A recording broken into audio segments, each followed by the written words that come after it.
Well, this is day one of 13 days.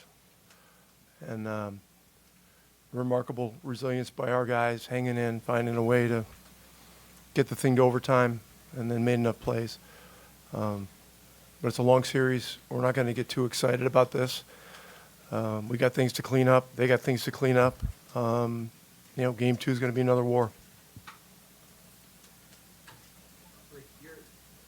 Going all the way back to the first round, with the comeback against Milwaukee late, and then what you did in game two against Cleveland, and now this. Does the poise that your guys play with at the end of these games, does it ever surprise you? Well, we've had a lot of these games this year. I mean, we've probably had a dozen of them throughout the season. A lot of the games early where we were struggling were games we had to pull out. There were clutch games when we weren't playing particularly well, and it's just it's a muscle. The more you exercise it, the stronger it gets, and it's not easy. It's not easy. There's been a lot of wild swings and scores throughout the season and the playoffs, but you certainly don't take anything like this for granted. This is very, very difficult to do, but it's a 48-minute game, and we always say, Pacer basketball is 48 minutes, and tonight it was 53 minutes.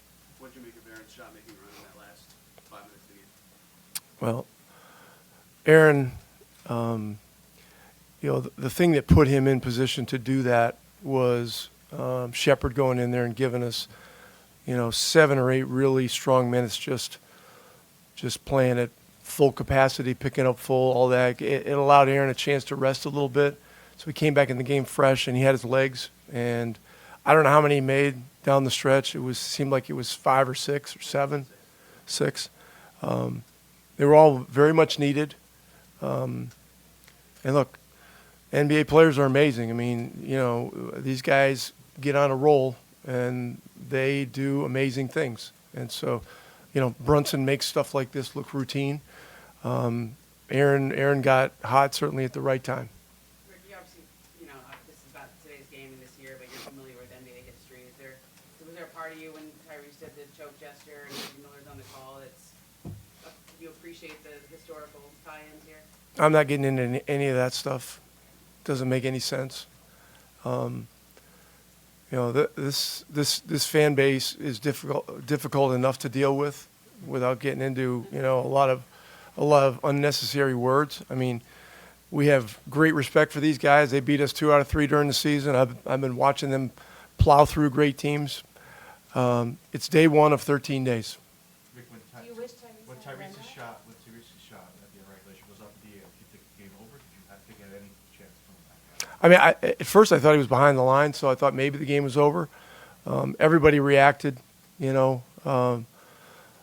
but look, it's the emotions of the playoffs are such that you expect there to be some reason that it's not total exuberance, So, look, we got to overtime. That's good, and we had 5 more minutes of life, and found a way. So, when the ball went up in the rim, did you think the game over? Like, did you think it had any shot of coming back down and going in? It looked like it had a chance. It was awfully high. When we were playing in the bubble in 2020, when I was at Dallas, Damian Lillard hit a shot just like that. There was a crunch time shot that went way up in the air and dropped straight in. It was about a minute to go, or a minute and a half to go. It wasn't quite at the end like that, but it was a similar thing. And so those things happen. Rick, this was the largest comeback in the final minute of the playoff game since at least 1998. You were down by 9 points. What was it about the previous instances where you guys were able to come back that in this hostile environment just didn't seem to get shook by it at all? I think we've already talked about it. I mean, we've been through a lot of these situations. It's set us up to execute well and try to give ourselves a chance, and that's all you can do. Rick, you talked about the fan base and how it's already difficult enough to play against them.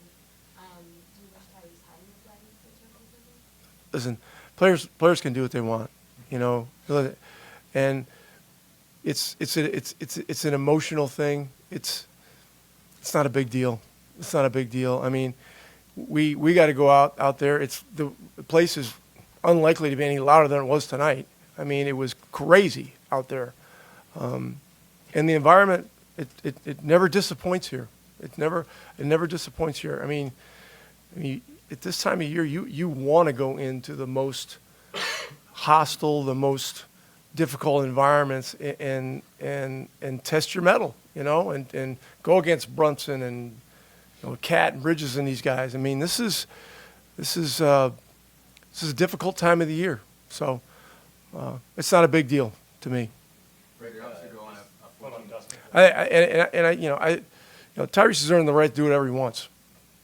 They've obviously gone on that 14-0 run when Brunson checks out early in the fourth quarter. What did you guys have to do just to stabilize? Obviously, Aaron making those shots is a big piece of what across the board did you guys have to do to sort of just get right in that period, in that stretch? Well, I mean, we were very much teetering on the edge. We talked in the huddle. We had a couple of timeouts that we had to take. We talked in the huddle about keep working the game, right? Keep trying to make it hard on these guys. Find good looks. I mean, they had their best defenders out there during much of that stretch, and it was really difficult. And they had some of the guys with foul trouble out of the game, you know. So, but you know, Pascal kind of started it off with a play where he drove it in there and just found a way to make a bucket, and then he got a chance, I think, at an and one, and you know, you just got to keep playing. I mean, the game is long. Do you think you have a reputation now when you get into the head of the opponent, when you start to throw that? Yeah, I mean that we try to play Pacer basketball, you know, and we got really good guys who play hard, unselfish, and you know it's day one of 13 days. Thanks, Coach. It'll be Aaron and